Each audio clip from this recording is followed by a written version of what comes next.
Hahataw na ngayong linggo ang Kamara sa pagsisimula ng marathon budget hearings para sa mabilis na pagtalakay sa mga nilalaman ng 2026 national budget. At ang unang taya sa mga pagdinig, Civil Service Commission, Human Rights Commission at Presidential Communications Office. Narito ang report ni Milky Regunan. May pasok ngayon sa Kamara sa kabila ng anunsyo ng DILG na walang pasok sa mga tanggapan ng gobyerno at mga paaralan sa National Capital Region dahil sa banta ng mga pag-ulan.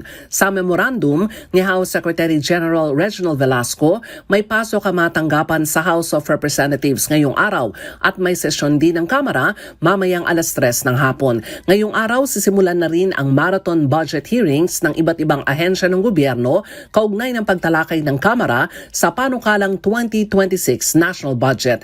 Ang mga government agencies na isasala ngayon sa budget hearing ng Committee on Appropriations ay ang Civil Service Commission, Commission on Human Rights at ang Presidential Communications Office.